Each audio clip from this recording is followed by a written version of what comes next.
Bill Cook, yeah. I just want you to let Bill Cook know that, Mr. Chair. I will tell him. Okay,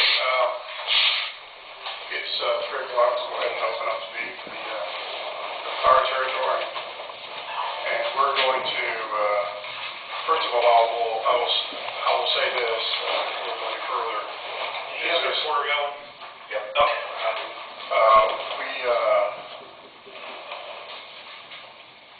I will call this more of a organizational restructure meeting. We do, for the record, we have a new representative from the township, Mr. Jeff Roberts, which is also the president of the township board.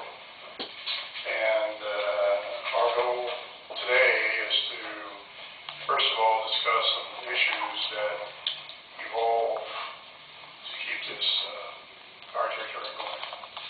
And one of these we'll discuss is we need to have, one of the things we had at our meeting that Jeff and I attended, one of the criteria was a good chain of command. So I'm going to tell our chief here, our goal is to set up a chain of command structure where everybody can see the line of chain of command with it. We don't have that done yet.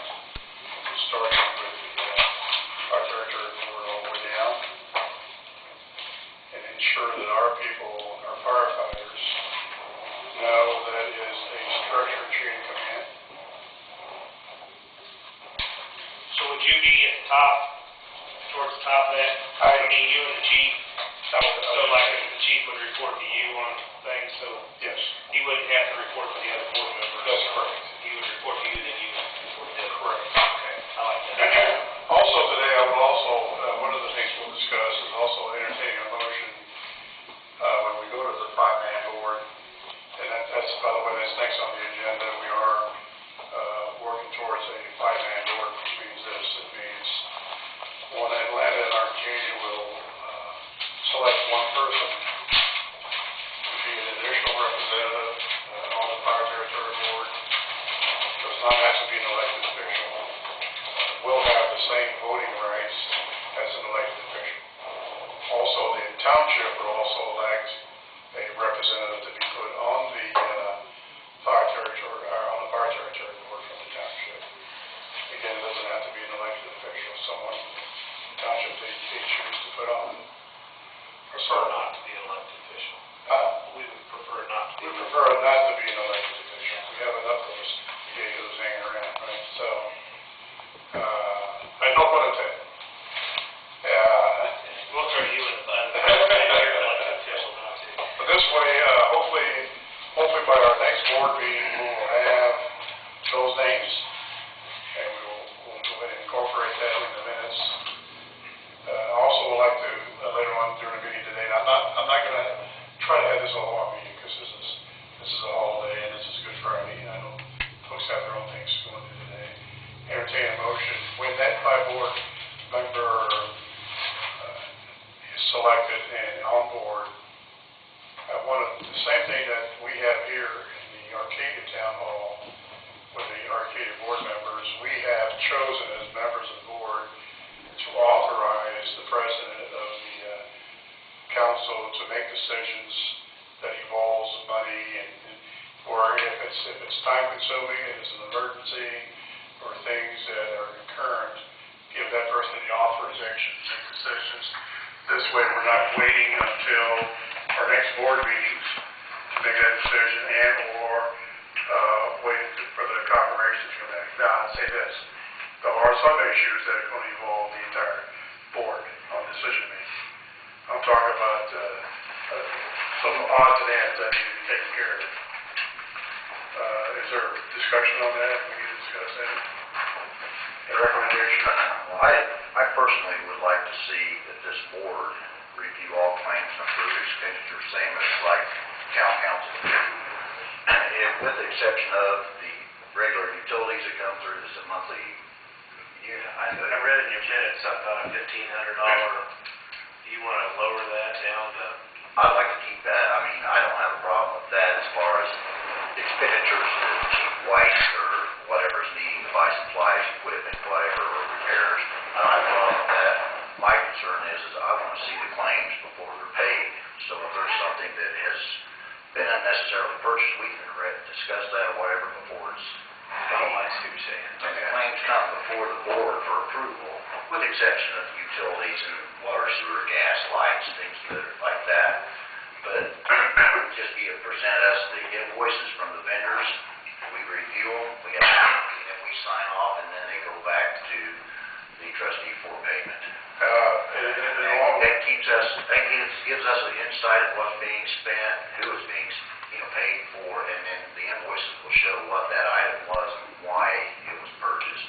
And if for some reason something that Chief White has bought or ordered, we can ask him, what was this for, why did you need this, or, if it's something that's out of the ordinary. Now, we also generate work, POs, is that correct?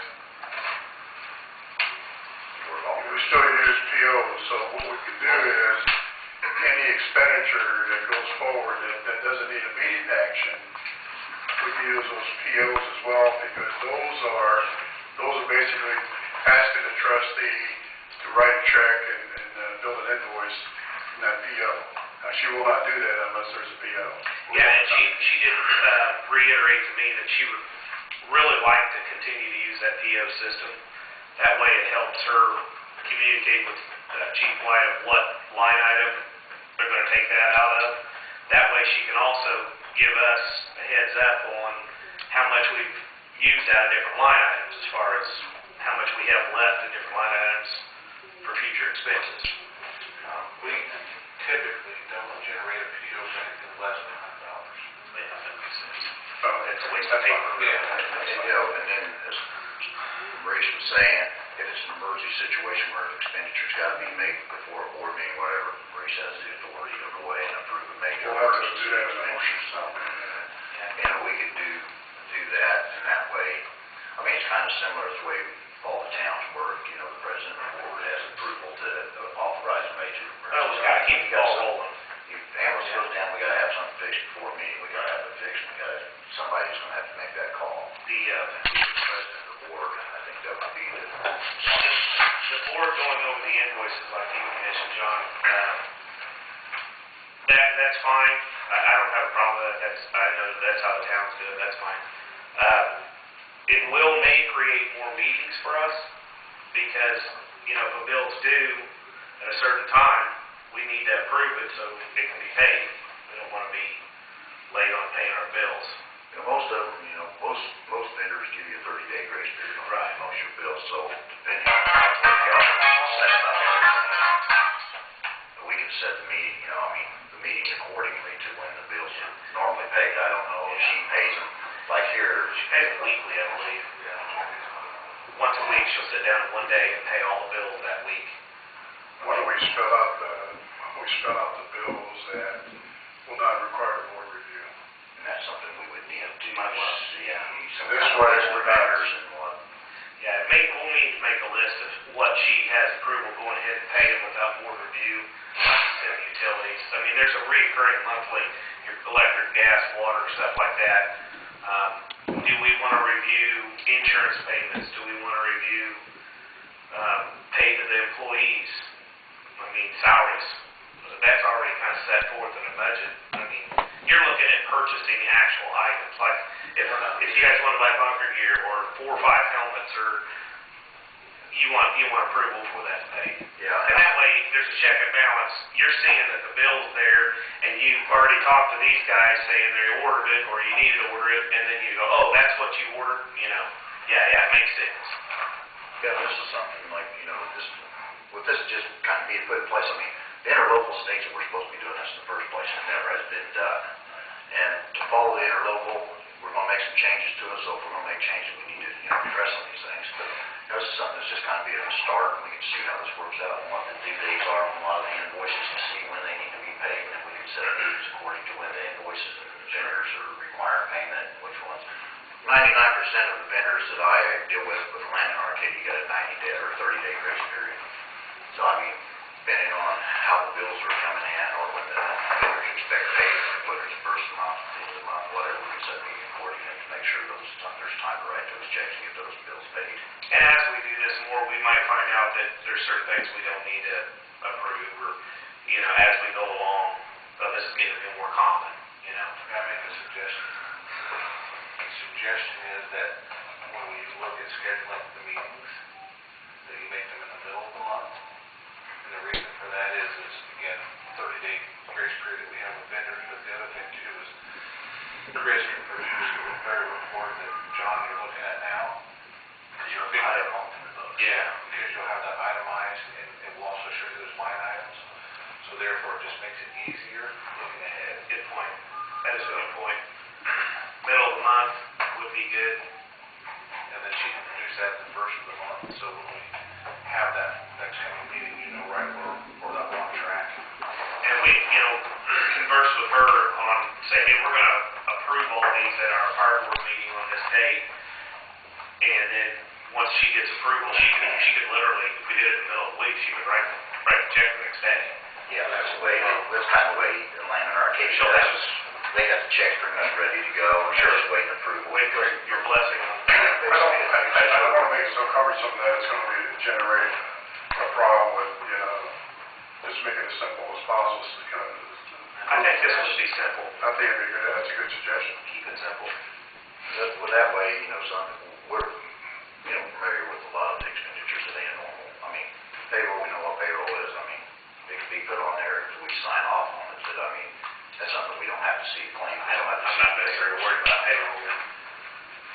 The only concern I have with payroll is there's an issue with payroll at this present time that I would like to address, whether it's at this meeting or next meeting, it doesn't matter to me, but. So for clarification, what invoices do you want to see? I understand what you don't want to see. Okay, so payroll, utilities has been mentioned, the insurance, and so I'm kind of looking at that, we're looking at the budget. Everything in the 100, which is people money, that's the insurance, that's not necessary. Okay, so we're down, we're talking about the 200, which is stuff, bridges. Okay, John, is that where you're at? I'm thinking 200, 300 area. Like to the 200, I'm not sure what all That's the utilities, and we can kind of, for example, on 300 is a service. We just had ladder testing done this week. That's all I'm doing, and someone's doing it for us. You're not going to get really a lot in the 300 section, I wouldn't make it. Well, 300, I definitely want to see 300 because 300 covers legal and financial. And with that, I have addressed the legal, financial, to Peters. So that's what my question is, professional services. Let me kind of get real quick to that one.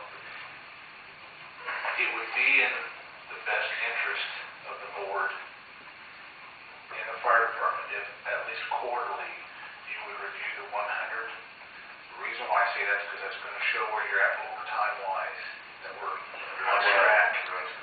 Well, and with that being brought up on the payroll part of this grant stuff, we need to know where we're at. We're going to start paying these grants back, so we need to see where we take off and where it starts in. It's coming out of our budget to start paying these firefighters. Yeah, especially this year and next year is when the grants start phasing out. So that's one of the issues that, some of these are going to be kind of trial and error. Maybe we need to look at them now, and in the future we won't once the grant all's paid off and we're back on the regular track with payroll and things like that. I mean, with the grants involved, we probably need to review that so that we see what's being drawn out of our budget. We pay in advance and then it comes back to us. We got to pay in advance and the grants to reimburse us. So we need to see some of that kind of thing at the present time, so. I think that Jason's suggestion of quarterly, we go over not just the 100 section, but we need to probably look over it, actually go over it line item by line item to show where we're at. Yeah. And benchmark it at 4 times during the year. I think we agreed also quarterly with that report, we would give a status on our budget to the township to see where we're at on these line items. Right. So along with that, it kind of incorporates that It into would be it as well. it'd be good timing, yeah. Be a good time to do that too as well. Chief Lebanon, Deputy Chief Lebanon will give us an update on what's going on with the grant money, where we're going, and what kind of information we received. I like to, if what makes it easier for us, Jeff, if Chris will give us a list of reoccurring bills that she's paying, insurance, that stuff, that's something we're not gonna worry about because it's a reoccurring. Yeah, it's a reoccurring debt, utilities, insurance, and that kind of stuff. Yeah. So once we have that, we'll know exactly what we'll need. Do you agree with John? Yeah, because that stuff's reoccurring monthly. Also, while we're on the subject of the professional services, I need to bring up, well, I said there's no agenda, but I'm curious for us to know, we did not revisit our legal advisor to be nominated for this year for 2015. I think we failed to do. So if you want to have some discussion of Jeff Loxton, we could do at this point, or stay with him, or decide whether or not, because the township now has, Jeanette Casabon will only entertain facts and figures that involve only with the township and not the fire territory. Yeah, she doesn't know anything about fire territory. She don't know. The cost for Mr. Loxton is extremely high. I don't know if we can entertain a discussion on whether we want to stay with him, although he is one of the better attorneys in Indiana when it comes to territories. But we're talking about distance, paying his services to come up here and be with him. I'd like to see as something to think about. There is another attorney that specializes in territories that's out of Indianapolis, too. Now I can't think of his name. But, What does he represent? he has his own firm. But he's pretty good. I can get his name and number. He's pretty good. Loxton, I know the distance, and he's getting real busy doing other things. He said he'd stay with us as long as we wanted him. I sent him an email, I haven't had an answer back. I left a message on his phone, he hasn't answered back. He's just getting really busy and hard to get a hold of.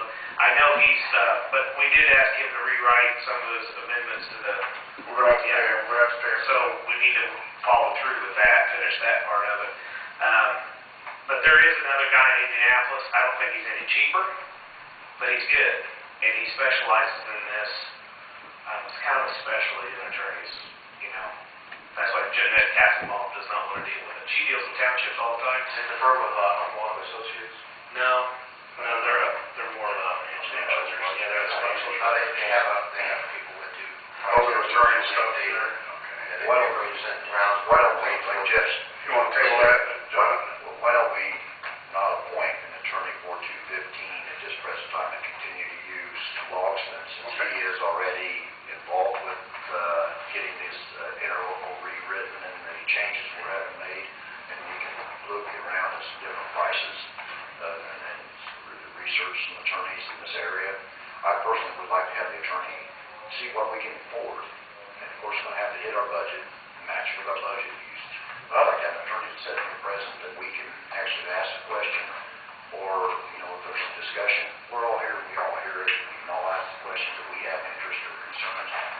And at the present time, like I say, I'd like to go ahead and just keep Loxton until we get these changes made and we find out whether there's an attorney locally that we can afford or not afford, or if we're going to have. Let's put that in a motion form, and it has to be on record. Okay, I'll make a motion that we stay with Loxton at the present time and just not appoint an attorney for 215 and just continue to use So we'll just Loxton at the reappoint present time. Loxton for 2015, and then between now and the end of the year, we will decide whether or not we stay with Loxton or try to go out there and find another research. I'll second. Research that, and with that being said, I would like to also make a motion that the point of contact for Loxton and any financial advice that the territory is using is all Maurice is the contact person at the present time, so that we're all aware, because right now, I sent an email to Peters, and he told me he won't even talk to me because Chris is the point of contact, and he's not talking to me or giving me any information,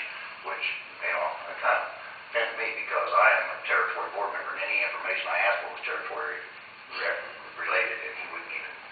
So he says that his point of contact was, he does not work for the territory, he works for the township and the trustees, what his reply to my email was. So, and Loxton contact is the township trustee, that they appointed, normally is the board, the fire territory board president, or they appoint a point of contact person, and for it, his understanding was it's the township trustee. I'd like to have that changed, that both of those, that we're using a rate consultant and the attorney, the point of contact is the board president at this present time until we get something resolved where we can have an attorney sitting here and we can talk to them personally, because they're paid by the hour. And my question is, if any funds come out of the fire territory funds, then I think the territory ought to be consulted as well as the township. I understand he's the point of contact with Chris, but I think part of the lines is that the township uses him for township work too. absolutely. So, I think that was part of the conflict was we use him for township work, and then also the territory's a line item on our budget. So I think there was some confusion there, and I'm not opposed to this at all. Matter of fact, I encourage it. That way the lines are not blurred. We know that, I agree there. Right now, I mean, we've had two meetings, a January and February meeting, we didn't have a March meeting, and we've already, with this is no discussion, and I'm not aware of anything about financial advisors or rate consultant information being requested by the board. We've already paid out over $4,000 to the two. For what, I don't know, and that's something where I said, this is one of the invoices I want to see, if we're going to do it, when Maurice, if we agree to this on my motion, and Maurice makes contact, I want to see their invoice come through, what he talked to them about, what the information he was requesting, so we're all aware of, he's talking about either some legal issue with Lawson or something about the budget that he has contacted Peters referencing fire territory related information, and then have us and see what his bill is, and that'll be what we know is an amount of territory. And if the township still wants to use them as far as township, I mean, whatever, Chris can contact them and discuss the township business, and it's going to be you guys. This is nothing. So actually, we have two motions. The first motion is to reappoint Fox. We got a first on that, but we don't have a second. I second. We have a second, so it's been approved by the board that Fox will remain attorney, represent the territory until the end of the year, and then we'll decide whether or not we'll keep him or find a suitable attorney that has a knowledge of the territory, and also if possible, have him available for the meetings that we have to give legal advice. The second motion you want, John, if I understand this right, your motion would be to appoint me as president of the territory to be notified by legal and also the financial advisor on separate issues. Your point of contact for anything for the fire territory that we need legal or financial advice for, it would come through a meeting we're discussing, and when we discuss something, we want a rate study done or something, you would call Peters or whoever we're using at the time and say, you contact them since they're not local and they can't enter meetings. You would be the one that would contact them, discuss what we are concerned were or needs, and then report, get something back, and that way it would be a board meeting. It'd be a discussion first before the contact was made, and we'd all be expecting an invoice from them. So we spent over $4,000, and we haven't had a meeting that discussed anything about talking to either one of these guys. Okay. And, it's getting into our budget, with the concerns about the budget issues, I want to be well aware that we're spending money that doesn't necessarily needing to be spent. And I personally, I don't know what the conversations were about this. I mean, there's expenditures out for legal and financial. I don't know what they were. I haven't seen any invoice, don't know what the board, I am not aware of anything that we really needed legally or financially this early in the year that we've spent $4,000 on our budget so tight. Well, I think Lawson's comment on that was the fact because Chris was calling him, he thought the territory asked, the territory as a whole wanted answers from him. And there have been times that Chris asked the territory attorney based on her own issues that's going on, so. I'll second that. That's all right.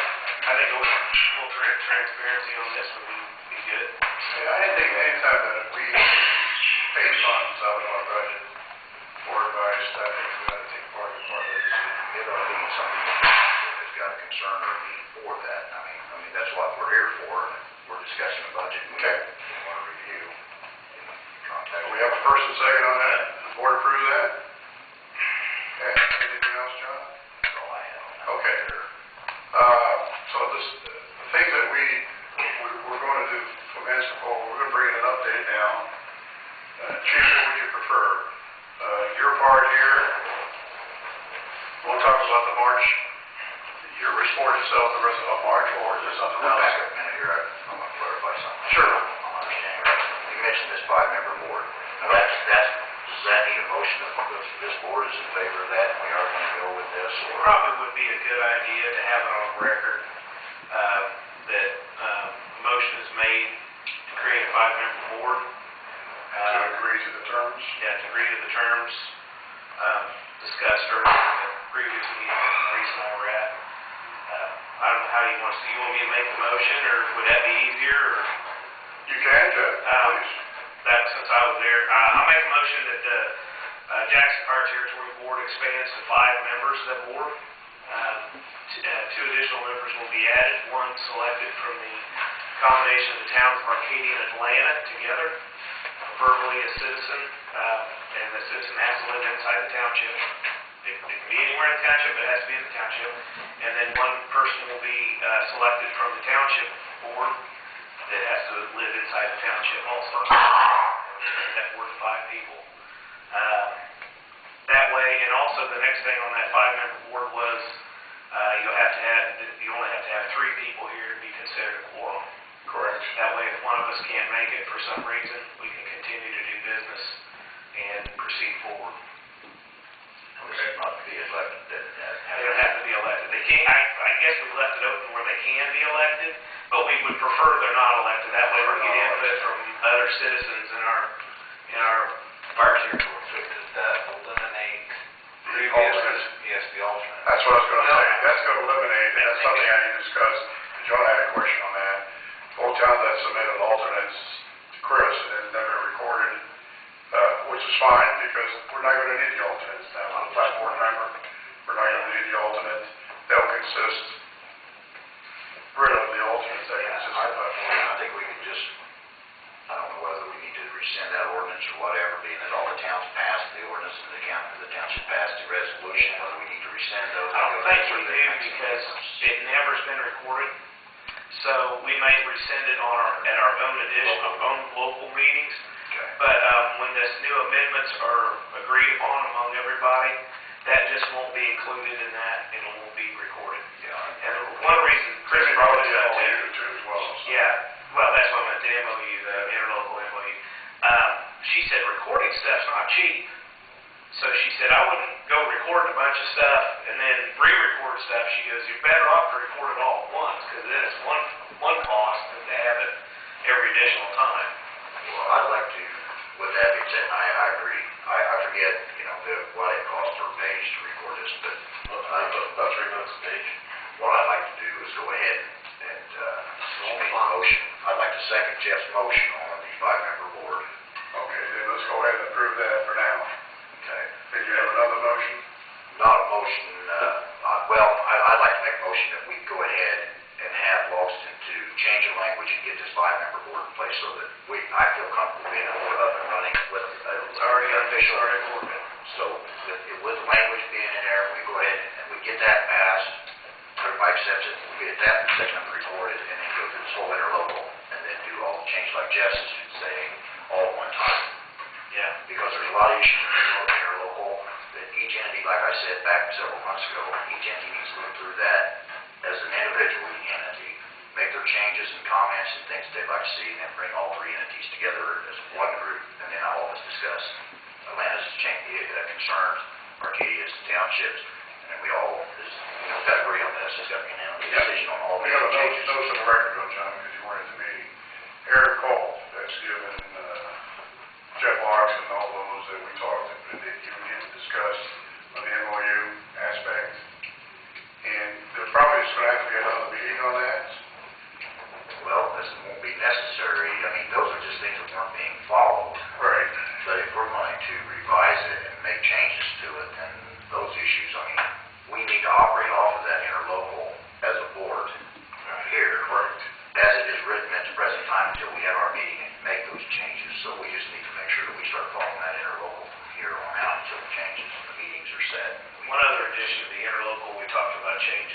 safety board, Right. where we're going to clarify a little bit more that the safety board only is, has determination on full-time employees. Full-time only. Yeah, because it's kind of the way the state statute is written, and it wasn't clarified in the MOU or the interlocal. Because with we're getting part-time employees, we don't want to hold up hiring part-time employees so they can go in front of the safety board if the guy's only going to work. And the One chief, day a has month. discretion to do that, the fire department. So there was a little, we just wanted to, I think we wanted to clarify that. He brought that up in a legal, talked about the legal side of it.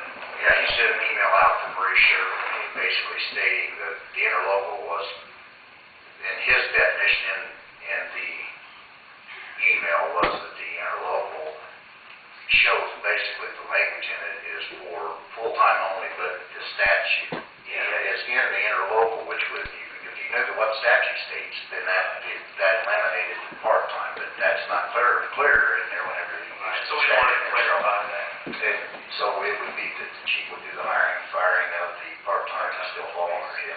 See, the statute's written for the state PERF system is what it's really written for. Well, we don't have a PERF system, but our full-time people do have some sort of 401k or 501k or whatever, or 57, that's it, yeah.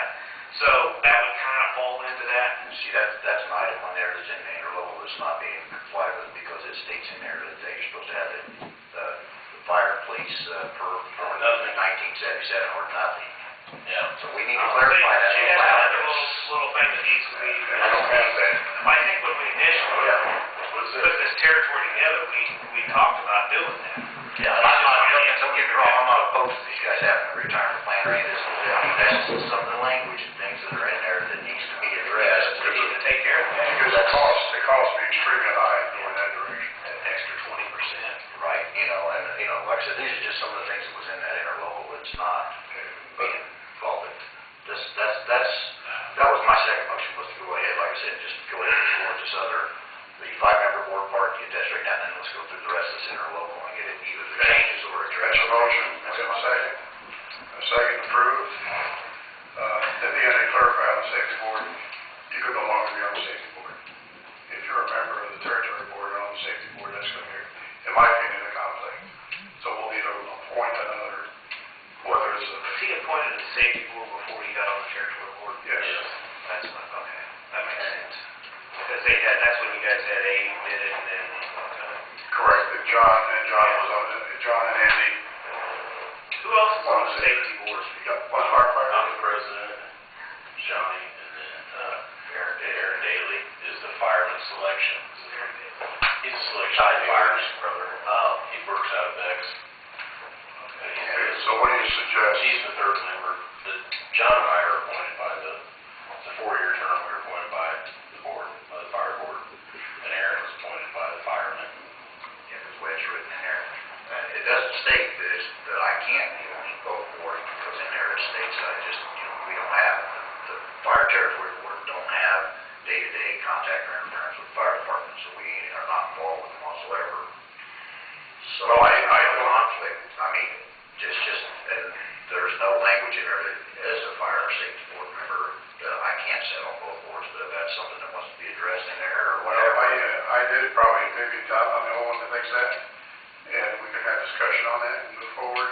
If nobody here feels that there is a conflict of interest, I have no objection to stay on it. Well, it doesn't bother me at all.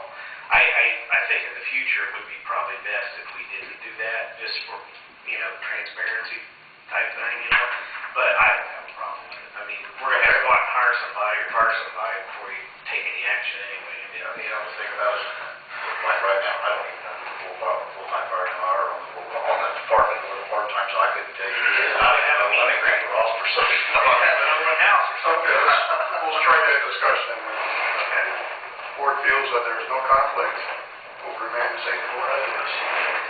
Okay, next thing, Chief, you want to talk a little bit about your report?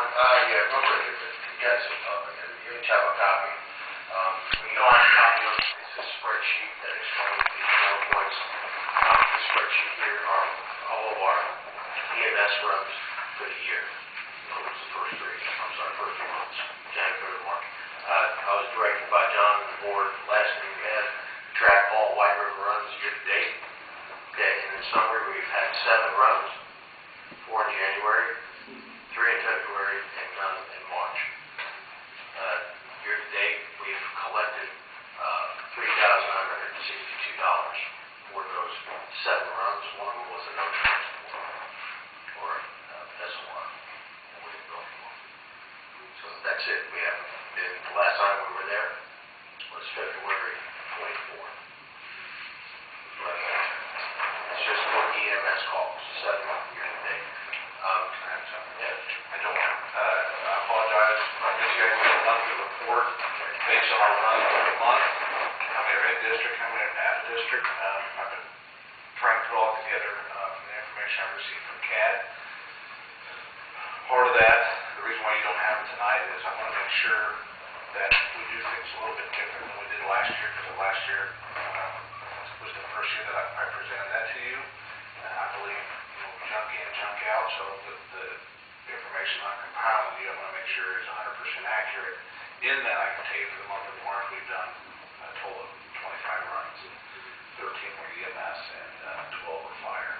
So, our biggest district, again, was 55G, which is the town of Arcadia. Okay, the surplus vehicle, which for the territory is the Crown Vic. Okay, so our current vehicle status is the new chief's vehicle has been received from Don Hines. It is currently at the licensed siren vendor called American Eagle, getting the licensed sirens installed. It will be on display the week of April 20th at the Fire Department Instructor Conference in Indianapolis. I prefer not to drive or use the vehicle between now and then, because if something happens to that vehicle, I don't want to be on the hook for $12,000 or more worth of lights. And we have other rules we have to comply with, getting the gas tank underneath the quarter tank, because you can't put a vehicle in the convention center without anything greater than a quarter tank. So it's in the safe place. It's not done. It's still being worked on by the vendor. So it's currently hidden also. With that, I was tasked with to decide what we're going to do with that Crown Vic. We did take it physically to the field dealer, and I got in writing what would they give us for that vehicle as it sits. This from Don Hines Ford essentially said they would give us $2,000. I think we could do better than that. I would request that we had discussed this in the past, but if we could ask the provider unit to establish an eBay account where that I'm told is legal by State Board of Accounts. I say we put it on there, see if we can get more money out of it. Yeah, since you mentioned that, we talked a little bit in the previous township, I think it was before or after the township meeting, I talked to Chris, and we were talking about getting rid of that old Explorer. And she said, I don't really want to sell it to anybody local, because if it's broke, I don't want it to come back to us. She goes, what do you say we put it on eBay? And I'm like, hey, Cicero sold a fire truck on eBay a few years ago. It meets all the state requirements. So she's planning on probably selling that old vehicle, which means she'll have to set up an eBay account anyway. I think that might be the easiest. I can tell you you're going to get a lot more. We've sold a fire truck, 2 police cars, and a utility vehicle On eBay? and we got far more than we've ever gotten by taking bids. When you take bids, you got to put a legal ad in. Yeah. And if you run, even when you run a legal ad one time, you're going to have about $350 in that ad. If it don't sell, you run it again. And most of the time, just how the land's done it in the past, we ended up running a couple ads, so you're already $500 or $600 in the hole. And then you get some low bid, and you end up making $700 or $800 off of something. And we have, every vehicle we put on eBay, we have far exceeded what we felt the value of the vehicle even was. We've done really well selling vehicles on eBay. We want to discuss that, bring it up. I'll make a motion that when the chiefs are done with that vehicle, I do have a question for the board, not the president, but I do have a question for the board. In my experience with some of the equipment here is we sold the old fire truck. We had to first offer it to the county fire departments. I don't know for sure the Crown Vic would fall under that, because it's not really a fire vehicle, but it is a municipal asset. So, Is there one of courtesy I don't see a good standing. I mean, Well, we're not gonna get any money out Let of me it. ask you this. eBay's our best shot to get I agree on that. I believe there is, because I know Carmel Westville, we had to do that first. You guys offered that vehicle you're driving, I think now, the old Westfield vehicle? Yeah. Was it offered, did you get an email from them saying, hey, we got this vehicle we're gonna get rid of? They came to me and said, we're gonna get rid of it, we offer. Yeah. And I go back to Carmel when we met with, Bob, is that his name? Bob Van Forster. Because they had the same thing there, the document where they, if nobody in the county wants to buy it, then you can sell it. I emailed all the fire chiefs, and I have it retained as a document that I offered him. Yeah. And I gave a deadline, so time, task and time on task. You want this? If so, please reply back by this date. They didn't. We moved forward and we sold it to somebody. That's how we handled the yellow fire truck. And I think part of that reason is because it was purchased with taxpayers' money. Yeah. That's why. I can do this I in would say process, do the same thing. agreeable by the board. I can email the fire chief saying we have a used ground break, 19, whatever, give the, We have 2000. established price that we'd be asking these other departments to invest in what would be money for. What would be a value that we would put on that? What did we pay for that car? 6? Not that car. They paid for the current, not the car. It was two grand, I would say, we should ask Chris to be sure, because we wrote the check out of, it was a territory line item, right? So to be sure, and would it be fair to say, well, just so we're right, it seems to me, and because we put someone into it, put some tires in, some repair work in, since we've had it. So, should we ask for the same amount we purchased for? I'd ask for $2,500. Yes, you tell me what you want. You gotta pay for the tires and brakes that we put on it. we spent, it was almost $1,600 for a tune-up, brakes, tires, alignment, and all of that. $3 grand? I'll say, that'd be fair, somebody. 3 grand would be a fair price. I'll offer All the fire chiefs for $3,000 with the deadline, and I'll let you know what results. will be. Okay. And then we can pursue, which hopefully we can be more. And then if no one's interested, we'll just put it on eBay without a reserve on it, take whatever it goes for on eBay, because I mean, we've already exhausted. Well, I put a reserve of 2,000 on it, because Don Hines gave us $2 grand for it. Yeah, that's true. I'll try to look at that. You can't sell it to Don Hines. You're right, it is a state statute, but I don't know exactly what You that can't is. sell, you can't sell it to Don Hines for $2,000. It's worth over $1,000, it has to go to bid. Yeah, that's right. Would Don Hines be able to take it on trade-in? You can take it towards the trade. You can take it on, you can do it on trade. Yeah, that's me, I'm thinking. A lot of people do that to I cover. would think vehicle for vehicle. Yeah, you can do it on trade. That would be legal? Yeah, look, you don't have to take bid if you're transferring it to another municipality. You transfer it to another municipality, you can sell it for whatever you want, you can sell it for $1, you don't have to go through the bid process. But if it's over 1,000, if the value is determined to be over $1,000, it has to go out for bid, unless you're trading it in. If you're doing it on trade-in, you can just, Gary Noblesville does that, they trade in their old vehicles when they're yeah, landed in. they've got around that whole, that's going through the bid process. Well, and that would be an option. Have we paid for the new vehicle yet? I haven't heard. Have we closed on that? It's some Something we have to Yeah, get. it's been delivered. The vendor, or Ford drove it to, Yeah, we wouldn't have the car unless it's been insured and it's been registered for stolen. I drove by, saw the parking lot, I opened the door on it. What color is it? Well, it's white. white for white. Graphics are done, that's right. Graphics are done, same thing we've done, little stickers. Nothing big, nothing fancy. So we'll leave that, so there's no misunderstanding. Offer to We're the gonna county offer for $3,000. County for 3 grand. There's no offer by a certain period of time. Then we'll ask Chris if we can use their rebate account to put on eBay. Jeff, 2,000 reserve on it. Yeah, 2,000 reserve on it. If we were offered 2,000 by a dealer, it ought to be worth going out on eBay, so that would just. I don't think we'll have a problem getting at least $2 grand out of it. That's a pretty nice car. Big thing is you gotta take good photos of it, and you gotta really, talk it up, tell everything you've done to it recently, and lift the hood, take the pictures. Yeah, I'm saying, the last sold their down truck, and that thing should have been sent to the junkyard. It was packing, it was rust on it, there was damage where it was dents in it and things, you know, and it was had a lot of miles on it, and rust could be, put every bit of that on there. Put every bit of that on there. And You're that on thing come- And they, I could believe, what did they end up getting out of that? 4150. And it was in sad shape, and I thought, they ain't gonna get nothing out of The it. question you gotta ask yourself is, whoever bought that was in sadder shape than you guys. No, church, believe it or not, church bought it.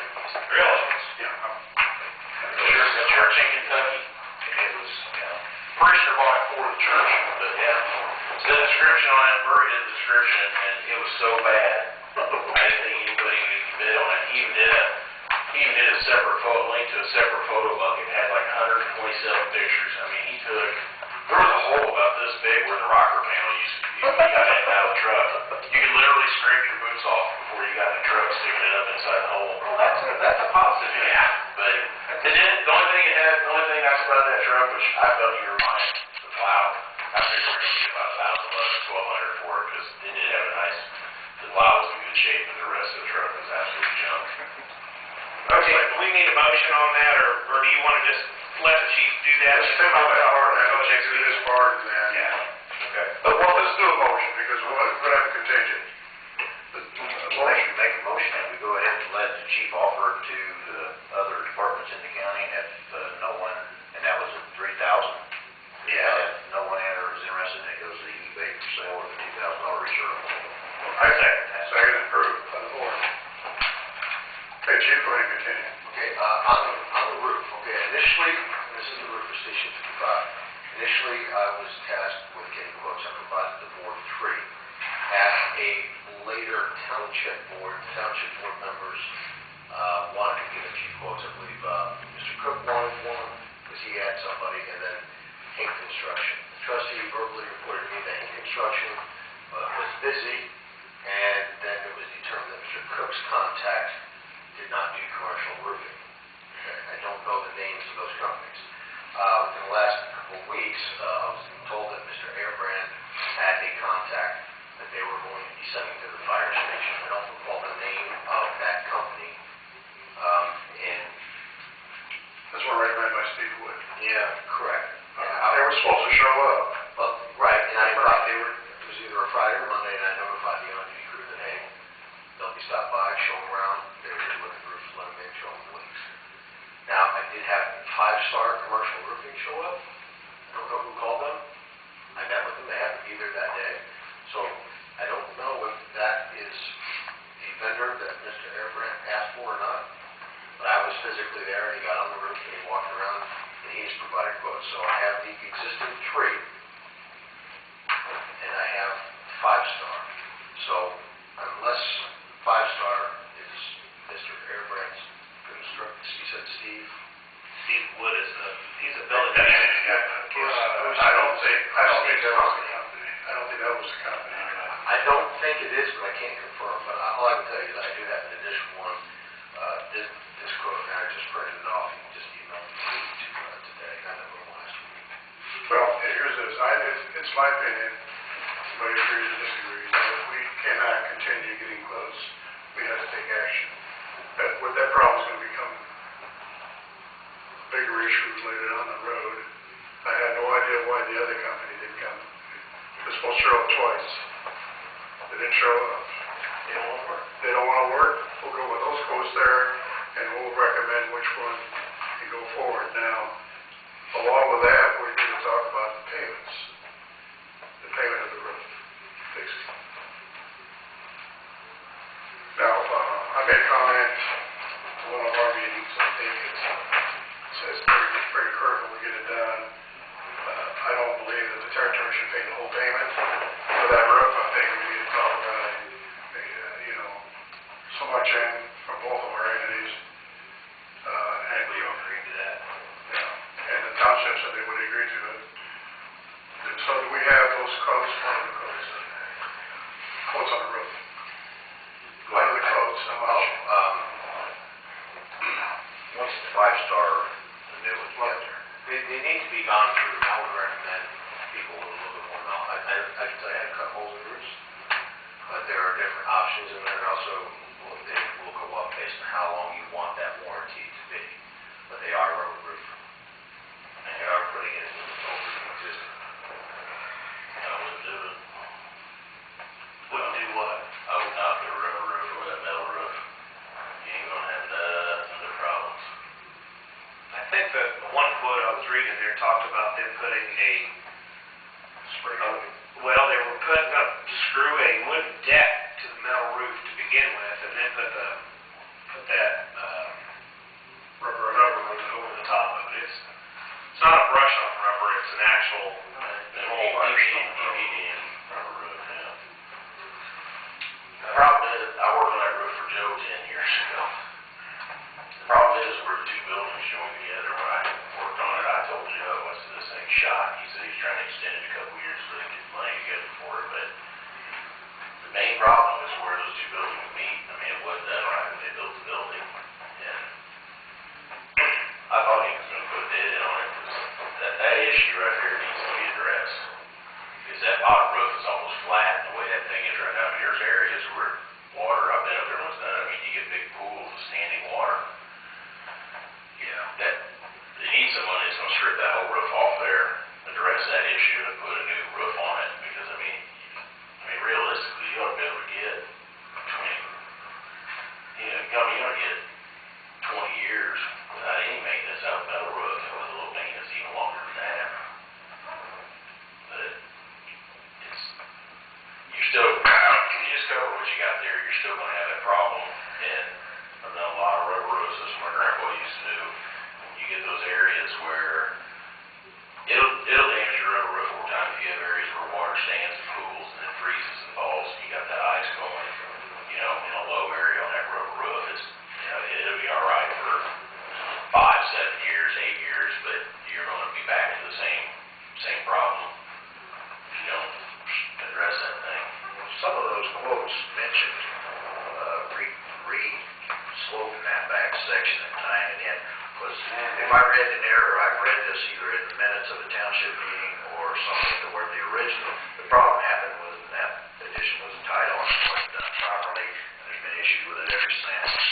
Well, there's been issues at least for the last 5 years that I know of. And, with that being said, and I know my family's roof, my dad's roofed all his life, that's all he did.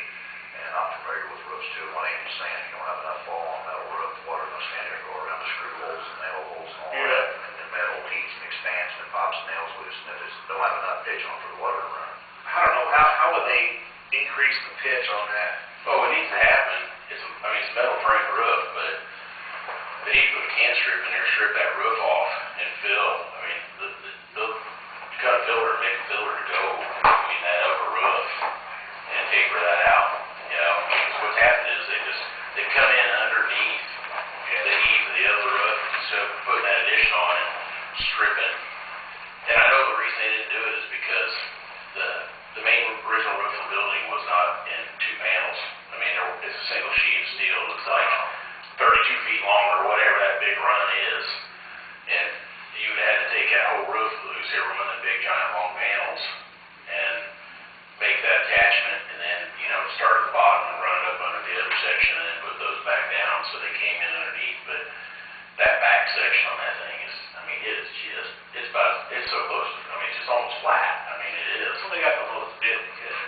Oh, I know. You know why they did it? A bunch of farmers did it back in the It's, 80s or something, Yeah, it needs to be. Pitch needs to be changed to actually to, like Andy said. You said that right. If that's still doing it, if it goes back under the same way it is and it stays the same pitch, you're just basically another Band-Aid on it. It's not gonna be fixed properly. I'm still surprised he didn't turn a bid in, like he probably. What we need to do is draw up some type of spec on what we want, and have these guys come out and relook at it with changing the pitch and getting that where it's a steeper pitch and it's tied in underneath the existing. Let me ask you this, Andy, do you think if we fix that pitch, we can leave the existing roof we've got on there on the upper part? Like if we came up so far and changed that pitch? You mean like a transition? Are you talking like a transition from one pitch and then a shallower pitch and then the shallowest pitch? Yeah, but what you really do is, when you were done, it would be one continuous A to B point. Oh. What you have here now, you got something like this right now. That's what they should have done. They should have, and I think they didn't save money because they didn't want to take all the steel off his You roof. know why they did that? If you look at the Yeah. Well, that garage door header had to go so high, so Yeah. as they pushed that header up, it took the roof and made it more, well, it doesn't fall. Yeah, there's just, So when you look at it, it stops just enough above the header. Every time I park, I'm like, that's, to me, Yeah. exactly. It's got the most filling they could for the I smallest mean, amount of if I dollars. was doing it, I don't know what the condition of the front one is, but I'd replace that whole back roof, because even the bottom part, where those two join together, it's not in that good shape, and, Well, is there I mean, is it possible, I've never worked on commercial roofs, I've done a lot of residential, but, I've done that on a residential roof before. right, But as far as that steel, if we took all that metal off that roof, yeah, completely stripped it down to the skeleton, right. can they add steel to go from that top pitch to the bottom like a Yeah, they thin runner just to hold the? Yeah, they won't even have to go that far, it won't have to go all the way to the top. I mean, there's a section in between those 2 points that they can do it. I mean, it would be just about where, maybe just a little bit past where the big roof ends. You know, if you strip that back, they can come in next to it and do it. I agree, that's what needs to be done. The question is, the difference in cost too. What can we afford right now? Well, but if you get the right contractor, I just don't think it's gonna be a huge difference in that, because really their roof needs to be stripped off there anyways, even the original part. It's got its own issues, and So you say you had a guy that was supposed to give us a quote that never showed up to quote, or? no, he was talking about calling Hank Hinkle. I've done Hank's done jobs for us, and Is that the guy who worked on the Atlanta station when the Yeah. tornado ripped the roof off? I was really impressed with his work. yeah, so that's what I was just saying, I don't know. I thought he was Johnny on the spot. I can cover over our dry beds, it's like 80 foot deep and 90 foot long, and he put that free span across there, and, I mean, he doesn't really much work, he's out of it. Can we contact him and see? Yeah, I don't know the guy. I can call him. Can you? I'll call him. Because I agree, I think that You know what needs to be done. would be the correct fix to do it. I just think you're gonna, even if you gotta spend a little more now, you're gonna save a lot of money over the long haul. Well, I'm saying, my opinion is, my experience with working with my dad and doing roofing and stuff, back, if you go, we'll put the Band-Aid on it, we just fix what's there now, because it's too flat for metal to be on that. Oh, yeah. And if you get up there and look at it, you can see too where there's been heavy ice on it and pushed it down, people have walked on it, I mean, ribs are, some of the ribs are pushed down, and I put about 4 boxes of new screws, I mean, we probably changed 800 screws on their roof 10 years ago, because a lot of the washers were completely gone, especially in that low area where the two roofs meet and transition. We took that whole thing loose and put new closure strips in an attempt to keep the water out, because what's happening is, and especially in the spring, that's when Joe called me and had a problem. You get ice dams, you get snow melts on that roof, and then it refreezes at night down here on this low pitch, and then everything up here melts and comes down, and where those two roofs do this, it was just like a little pond of water backing up on the roof. It freezes and it pushed back up. Yeah, it's backing up underneath there, and the screw heads were failing and stuff. Okay, well, let's go ahead and leave the bid open then. I'll call it Monday. In our next meeting, Yeah, the next meeting, we definitely need to have a solution to make a decision. Well, if it's all right, if they need to make that contact, I could spend a little time and go through the existing ones, just see if we come closer to what we're talking about, which is a tear off. Yeah, even if you don't do the front part of the building, I really think side. I don't think we've ever had trouble with the front.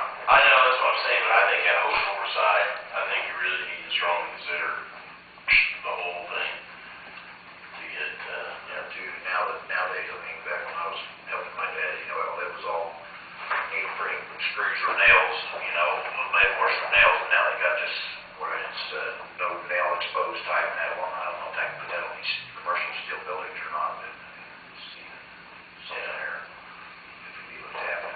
Well, let's do that. Well, I know, I mean, that's all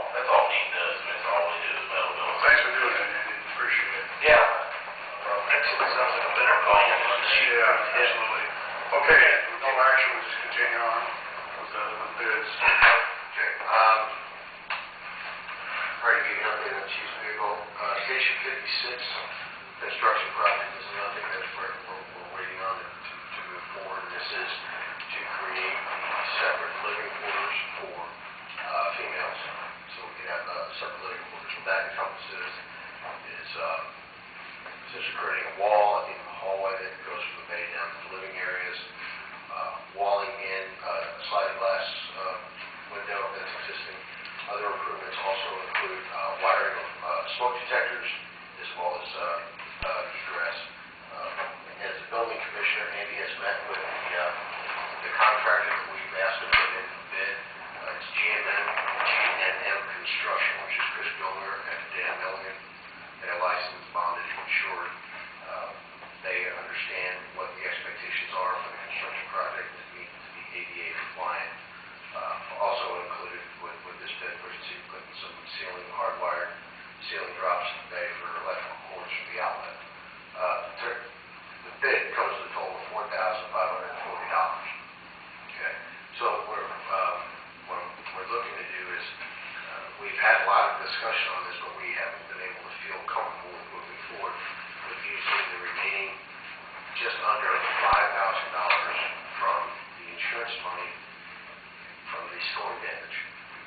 Isn't he fixing the ceiling in there too? Because the ceiling and the insulation are two things that have never been finished from those. Repair cracked drywall seams in the living quarters, paint seams. Yeah, that's what I thought.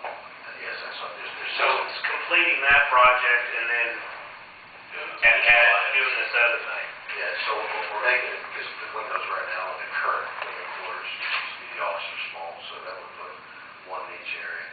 So it helps us improve our heating and cooling efficiency, ADA compliant, as well as some miscellaneous repairs that were from the storm, which that's... How about windows in that back room? How about windows that can be opened? No, that's in there too. Is that in there too as well? Yeah, it's egress windows in each bedroom. So you've got two north side windows with aluminum casement, black You casement, said the egress egress windows. windows, Yeah. Good. and that's three. You did three windows? Three. Oh, it's good. That's what it's. Oh, It only needed to be two. The west window, I mean, unless you guys just, maybe you guys put that on there because they wanted it to I open. think you want it to open so it Yeah. gets fresh air in there because it gets stuffy and hot in there. Yeah. That's it. So, that's what I'm asking for. No, great. I know a little bit about this. I remember you guys, this has been on your agenda For a while. yeah. I don't have a problem with it. You've got the money to spend it. So, Spend on it for we the still have insurance. insurance money we can Spend use. close to $5,000. I think it's like $4,907. Let's go ahead and get a motion in there to approve I'll it. make a motion, we go ahead and get this, approve this bid and get this taken care of. John, I'll second it. second, third, it's, Okay, so for the budget, this is gonna come out of that, that's what, we use that Chris number, it doesn't matter. Because, Well, you said that money was for the plan of it station. should be taken out of the part, the insurance money that's left over. Yeah, I don't know about that money, but if you say there's $5,000, you're close to it. it's just under is what, But we got enough to cover. yeah, this bid quote was for $4,540. I feel that we have that Let's left do over it. insurance money. Let's do it. And if we have any hiccups, we still got a little adding. Just tell them to go forward. Well, there's still airbag money too. There's still like 25. I'd like, If you did go over. I'd like to get lights to come on in the bunk rooms, okay? I can't get the county to pay for that because it wasn't existing. All right, now the county will come in and help small departments with, if you had an alerting system, the county had to have Motorola evaluate all the fire departments and make sure that their new stuff would work with your existing stuff, lights coming on and alerting system. So we have the alerting system installed up at Station 56 at no cost. Okay, that's done. But we don't have lights. We never had lights come on in the bunk rooms or the hallways at Station 55. I have a quote for that. I'm trying to see how much of that the county would cover. The county did come back and tell us that our speakers in the bay are antiquated. Well, wait a minute, you told me they were good. So I'm trying to get that taken care of, so one thing at a time. So when we look at some of those other projects, that might be a consideration for that money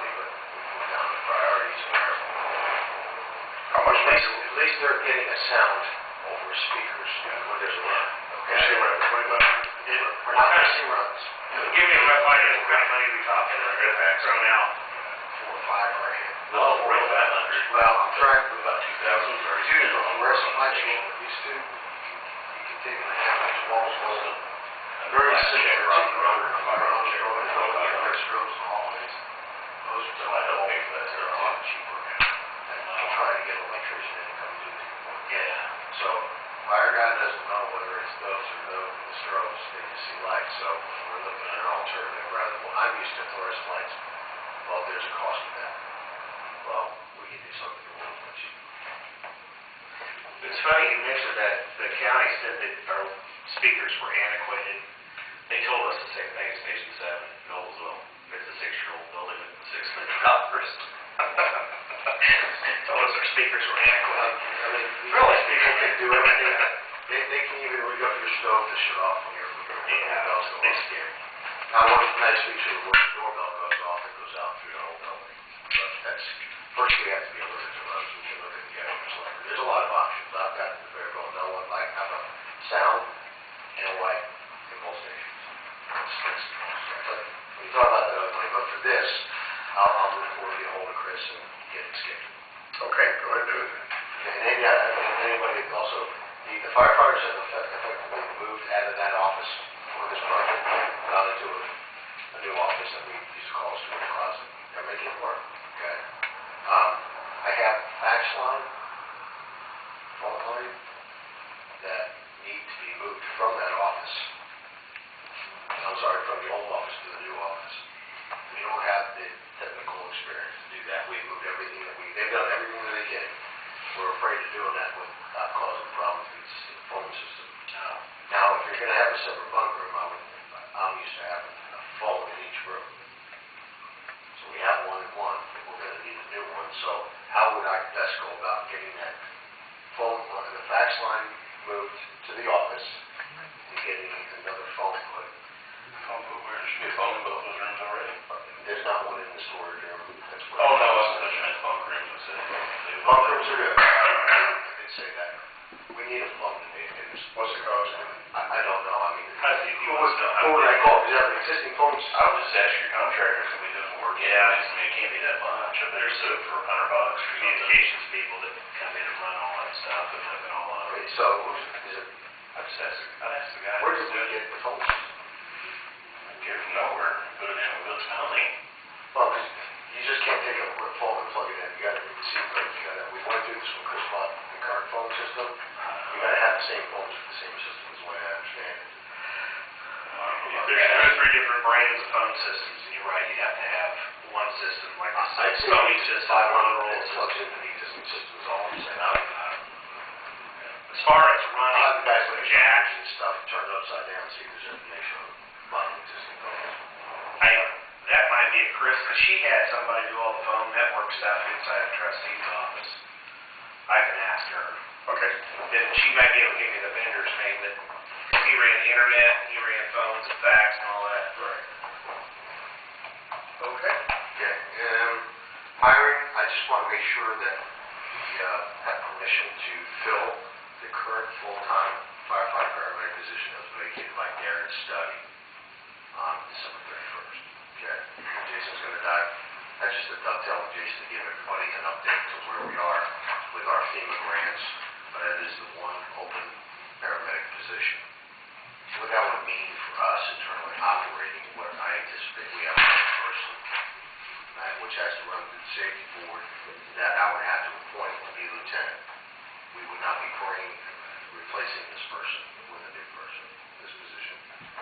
Bringing them, hiring them in as a firefighter or lieutenant medic. That person will come in as a firefighter paramedic. And I would appoint Josh Mast to move shifts, because he's a paramedic. So it would be Mast and Pryor, Mast being the paramedic lieutenant. So we're going to appoint an existing person to be the new lieutenant. And then the person that we would hire would come in as an entry-level firefighter. Now, this is the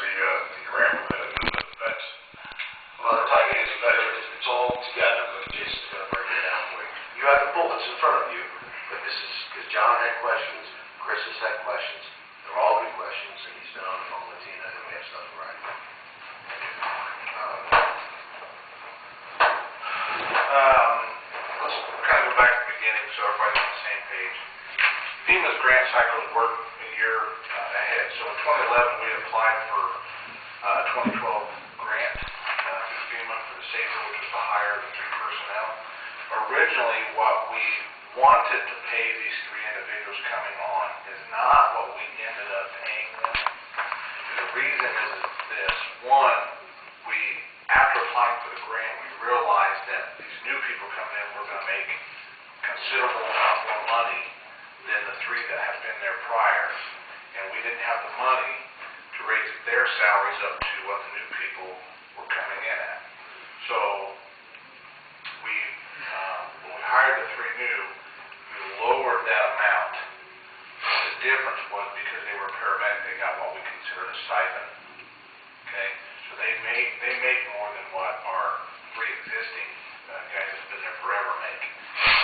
In that, one of them, Darren Study, one of the new hires, he was a lieutenant when he came in. Shortly after Rob stepped down. Yes. That's So right. he was paid more money, okay? We would pay the township, or the territory would pay 3 months of their salaries, then we would ask FEMA for reimbursement, and it just went like that for the whole 2 years. The grant, if you read here in the summary, the original amount that we requested for the 2 years was $318,000. That included their salaries and benefits. We made our last request from FEMA for reimbursement on March 10th of this year. March 2nd of this year was when the 2 years expired. That's when the grant ended. However, when we entered into this agreement with FEMA, it was they would fund the salaries and benefits for these three new individuals for 2 years. If at any time we could not hold up our end of the deal, that we would have to pay back all of that money.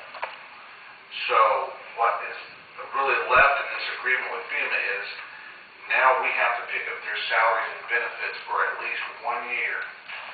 After that year is expired, if it comes to a point where we would have to lay somebody off, we could without any penalties from FEMA. So,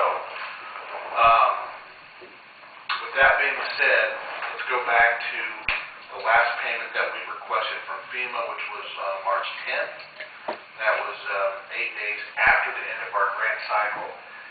From that date, March 2nd, the end of the grant, till yesterday, the 2nd of April, we had 30 days to go back and do a grant amendment requesting any unspent grant funds. Okay? Now, in that, there is $38,435 left. Of the three individuals, one of them is a veteran. So we were fortunate enough to get under a FEMA initiative that they had, that they would fund for an additional year this veteran's salary. So of the three, we lost one in the end of December. The other one, which one of the two left, is a veteran. So now FEMA's going to pay for his salaries and benefits for another year. And that leaves one that's currently being drawn off the old money. Okay? So, from January 1 till March, Darren's study has been gone. So his money has been sitting in that account, which accounts for part of that $38,435 left. But that's like 2 months. Is that 2 months of his salary? It's 3. It's 3 months. Quarterly rate. Yeah, okay. It's quarterly. Okay. Now, my last request from FEMA on March 10th was for $26,615. That was for Coonfield and for Mr. Mass. Okay? Okay. Coonfield, which is the veteran, okay, from March 2nd till March 2nd of next year, FEMA has given us $53,000 that they're going to continue to pay for him. Salaries and benefits. Salaries and benefits. So right now in this account, there is $89,835. $53,000 of that is set aside for Mr. Coonfield, which is the veteran, which leaves that $38,435. I requested from FEMA to use this $38,435 so we can complete, in good faith, the agreement that we had with FEMA, and that is hiring this new individual and continuing to pay a firefighter mask until that money runs out. Now, by my calculations, if FEMA grants us our grant amendment, we should be able to pay for this new individual and firefighter mask for 3+ months. The reason why I say 3+ months is, again, there's $53,000 set aside for the veteran, which is Mr. Coonfield, so his pot of money is really separate. Yeah. The $38,435, again, is for the new person and Mr. Mask. I'm basing that money off of the 26.6, which was for 2 individuals from January till March, which would leave us about $11,800 at the end of 3 months from now. So let's just say the rest of March, April, May. So in the June time frame, I would request, again, roughly $26,600 from FEMA, which is going to leave us a balance of about $11,820 that we would still have available for the next 3 months to help offset the cost of fully picking up these individuals. Does that make sense, or am I? That makes sense to me, because, I've worked on grants before, and I know FEMA wants us to use that money. They don't want us to give that money back, they want us really to use that money. Right. When they allot you a certain chunk of money, they want you to spend it, they don't want it back. Matter of fact, there's more hoops to jump through to give it back to them than there is to spend it. So what you're saying is that $11,820 that's going to be left at the end of this 3 months, we could possibly use that to help supplement the other 2 paramedic salaries for another month or 2. Yeah. Well, you figure Give us a little cushion. more cushion. At that point, we would pick up the salaries of the 2. Right. Again, Mr. Coonfield, the veteran, he'll go for another year on their dime. So, what I requested from FEMA, because they sent me this long list of questions, was that we would have this remaining $38,435 expended by year's end. I asked until December 31st. So in that, I had to explain to them why and where we were at in the hiring process with this new individual.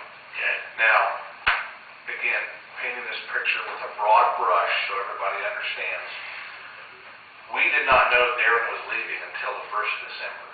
Darren's last day was like December 27th. The month prior, in 2014, which was November, was when the county, Fishers, Noblesville, Westfield, and Carmel decided that they were going to do a county joint hiring process.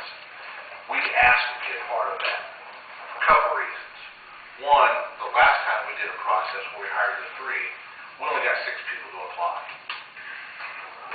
This process with the Big 4, there was 300 or 400 applied, so we would have a bigger pool of people to pull from. So we got into that process with them. All of November and December was when they were taking the applications. Holidays came, and then it wasn't until once they went through those files, it was a couple weeks back, is actually when they did the oral interviews. So this week we got the list of how people ranked. There was 188 people that were interviewed. So it will be from those 188 of the 300 or 400 that went through the process that are on an eligibility list to be hired. So again, I've had to explain this to FEMA. Among 5 departments. Amongst 5 departments. And believe it or not, we will go through and count 188 people. Nobody's going to hire 5 probably this year, next year. Because some of them will be kicked off with background and all that. Our employees. I know, he starts pretty soon. He already did. He already did? Yeah, he's training 30. So, anyway, painting this picture, I had to tell FEMA, or I told FEMA, that if they would grant us this money, because I had to give them a time frame, that within the next, by the 17th, we would have that list provided to the board, safety board, and the fire board for your approval. It's the same list that Carmel's, Noblesville, Fishers, and Westfield are taking to their councils to get approval. In addition to that, we would have to have that list approved, make a conditional offer of employment, and have the person hired and started by June 1st. It's giving us a short window. The whole, well, it is a short window. The reason is this: it takes forever to get a firefighter or police officer in downtown Indianapolis to IPS or to Public Safety Medical to get all of their physicals done. So we're under a time crunch. Now, worst case is FEMA comes back and says, no, you can't have the money. That means we start paying for it out of our budget now. This just gives us a grace period of about 4, maybe 5 months to use the rest of FEMA's money. It's my recommendation, knowing that this grant system, that if FEMA grants us this, you take the money, you finish the grant. Otherwise, you're going to be paying back almost $318,000. And that's kind of critical. Yeah. What's the short version? Give us the short version. We don't want the board. We need to hire somebody. We need to hire somebody. We should have this started by January 1st. We will June send, 1st or January? I'm sorry, June 1st of 2015. And Somebody in mind? Do what? You have somebody in mind? No. But we don't need to get the list. We need to get the list approved. I don't have a problem approving the list. We're communicating on this one. I mean, Is there any way we can approve that list without having to get it in our hands? Well, here's the thing. I will send you a copy of the list no later than tomorrow afternoon when I'm at Duty West, so I can scan it and send it to you. But we cannot bring you a name of who we would like to hire yet for 2 reasons. One, I need to find out who's already a firefighter, paramedic on the list. those are our minimum qualifications. Yeah, our minimum requirement to get it done. Right. And number 2, I mean, we would have to make we have to do a background check. That's the second most critical thing. So at that point, we could come back to the board and say, we'll be a phone call to all of you and say, this is who we would like to make a conditional offer of employment to. Can we move forward with this person? Well, let's do a step ahead of this. I don't have, I would have a problem with this fact that that's a good idea with the telephone call. Let's go ahead without seeing the list. I mean, I have to rely on you to look at that list. If we're gonna wait a month for us to get that list for the next board meeting, that's gonna cut it back. Why don't I I'd say let's make a motion. I'll make a motion that the board accepts the recommendations of the fire chief and assistant chief on the hiring list, and he will present that to us at our next meeting, but we will give them a conditional approval immediately. Absolutely. Do we have a second on that? Second that. Do we have a second? So when you get that list, you'll email it to us. That way we've actually got it, and you guys do what you gotta do. The board plays a role in this process. Right. Right. Yes. Safety board should get a copy of that too. And I will send it You also need to their holy water, and they need to know that we have an active list. They have their meeting. Sure. And to make a suggestion is, once we get that, so the safety board is where things get, you guys get ready to make a recommendation, let us know in advance, and then we can schedule a meeting for the safety board right away and try to get that scheduled so we can keep this process moving and meet that deadline. Well, here's the thing. Technically, you need to have a meeting within the next week. And the reason is because when I presented this to FEMA, I told them besides having fire board approval, it would be taken to the safety board. Because I had to lay it out and spit it out. Whether you do it on the phone, how you do it is no concern to me, as long as the fire board is We have names, we have some names picked on that list by that time to send to the safety board for a recommendation. Is that what we need is approval of the list. we need the list approved by the city. Well, you've got that already today. You got it. Contingent on those factors. Right, yeah. I'll try to have your name by then. So we can cover ourselves, send you email, that will cover that part. You have any objection to approving the list over the phone, and then, if they send it to the email, then we just approve the list. I thought the state were there, so we can have a meeting next week because we have other issues we need to discuss with him. So he can bring the list, we can discuss the list next week. I mean, all he is about 48 hours. It needs to be after 5:30 because of Aaron. 5:30 or on, we can take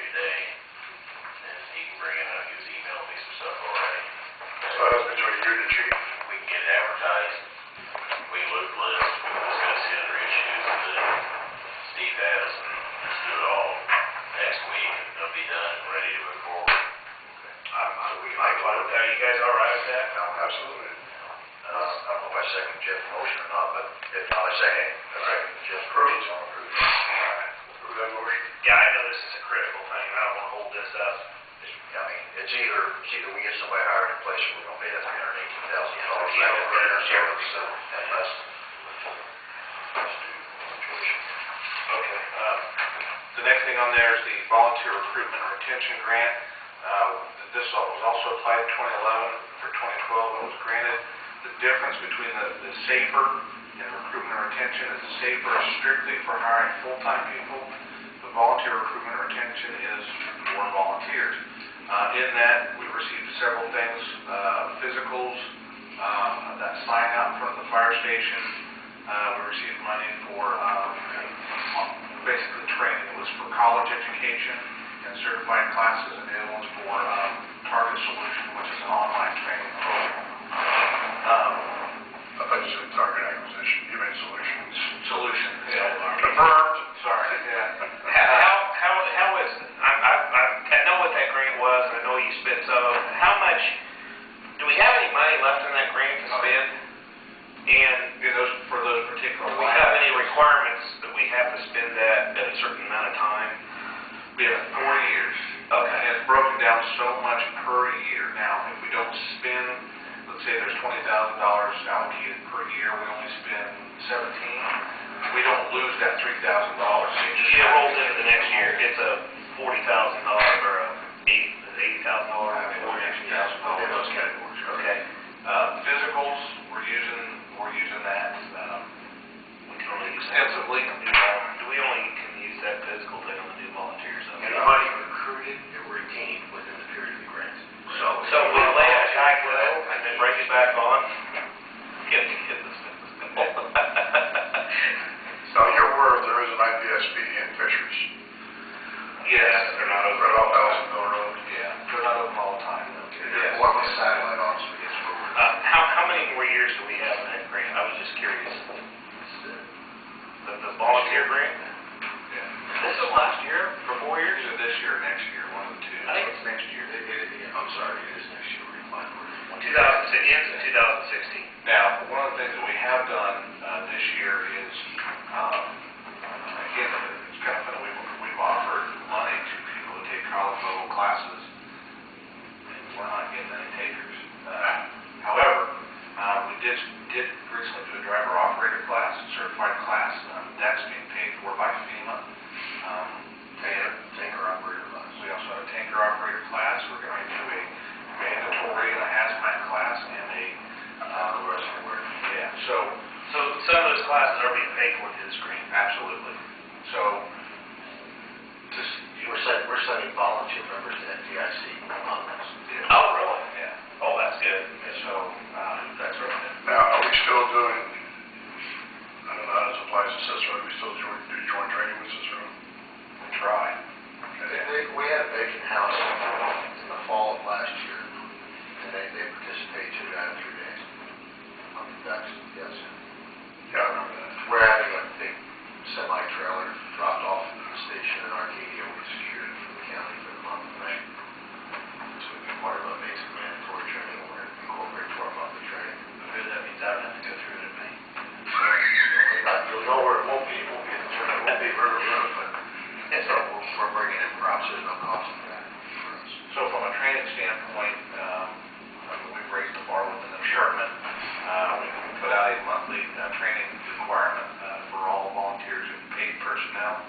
So we're looking, Raising the bar. definitely raising the bar. So I did have a question. I don't know, you at the end of that.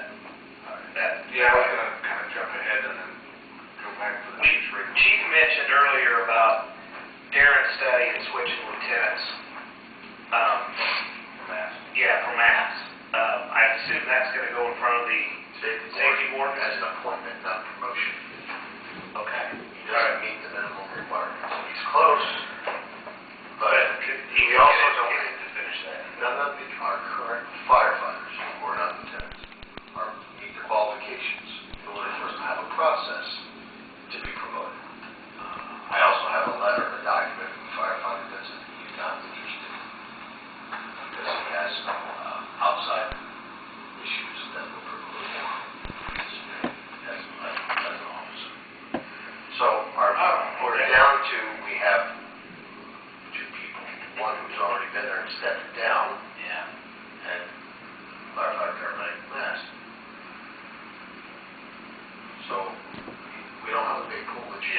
What about the 5 remaining people? Well, that's fine, you mentioned that, and I just wanted to expand on that a little bit. So, that process, you're gonna go in front of the safety board, you don't need, you just made us aware of it, we don't need to do anything. Well, we have to make moves what's best for us to operate. Oh, yeah, absolutely. That's gonna be our best, and I wanted to put it on your radar, because that's gonna require a shift move. The appointment request, that's gonna be disabled. Okay. I would not to let him know that, but I will give, if he wants to achieve merit status, he has to get all this, before you get on town line and say, hey, if you want to be merit, the difference is we can disappoint him any time. But merit, we would have to go through the safety process. That's the difference. Did you say none of our current officers meet the merit requirement? Yeah, we set the bar very high. We had to come in and honor those employees in those positions Yeah. on the territories created. I see what you're saying. Are you talking Forward, like firefighter 1 or 2, or fire officer 1 or 2? Yeah. Instructor? Yeah. Tactics, strategy, tactics, all that. And the policies, real quick, or the bar that we've set for these individuals, is basically what we have at Westfield, what he has. Insurance professional. So, I mean, it shouldn't be any different wherever you go in the county. I would say this real quick, to go on record, Mr. Mass, the gentleman that the chief is talking about, I will say, he has the drive. I mean, he's a guy that can retain it and put it to good use. So would be a good candidate anyway. I think so. Okay. Chief, can I jump down to the bottom part? Yeah, Since we're talking about training, there's a picture on the bottom of the paper that you guys have in your hand. I got a second page. One of the things that I would like to bring up, because of our distance between here and the training facility and our low staffing levels, it's very hard for us to send guys down there. And if we do, unless it's a career guy, he's paying for overtime or backfill, and it's just, right now it's not feasible for us. I would like to see about getting a container like what we use at the training facility. If at all possible, I'd like to see about putting that up in Atlanta on the southeast corner of the back of the lot where there's room to put a container. We've done some measurements, we know that one would fit there. That would give us the opportunity to actually go up there and train. And then when it comes to other volunteer agencies, them coming up there since it's closer. Another thing we would have is if we had one of those classes, that state classes or just other classes that we could hold, we could charge and make some money off of.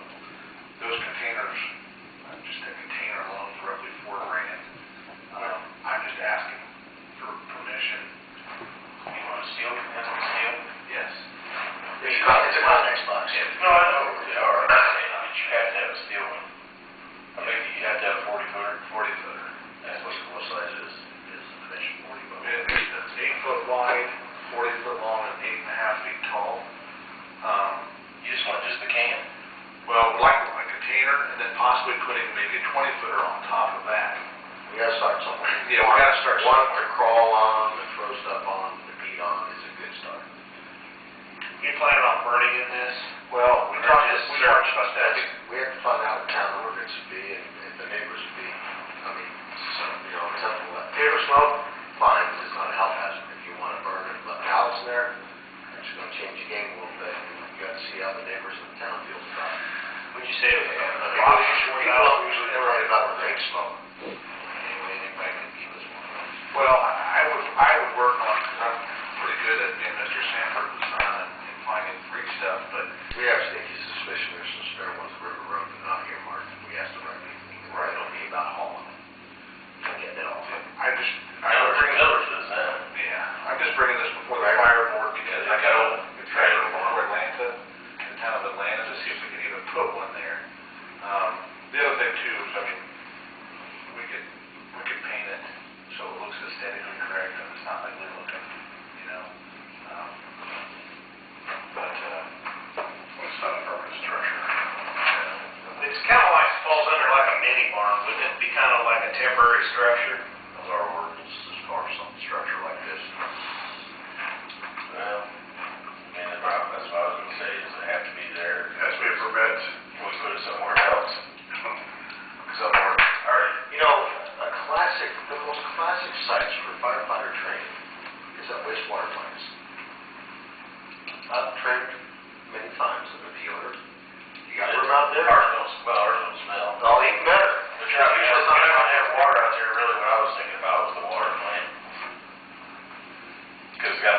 right there. Wouldn't smell it. Yeah, our plant, ours certainly No don't houses smell. around, except across railroad tracks, the distance between the closest houses would probably. Well, but the other thing is, the other thing you fall into is the water plants outside of town limits too. It's in the county. Yeah, but that's under your building jurisdiction, Yeah, it is, but I'm just saying it's less. You basically have a resident. Listen, here's all I'm telling you is, about a block away from our fire station, I already know two people that are gonna bitch, bitch, and bitch. Quite a lot. About it. I ain't gonna bitch that much, Andy, I mean, want me to break. Yeah. Other direction, I was just sitting there. Go the other direction. Well, and even the theater smoke, like you mentioned, I mean, or putting just a little burn barrel in there, not aligning it like what we normally would when we do live fire emergency. Just, you know, I know from, this would be an excellent training opportunity for us up there, and kind of take the lead.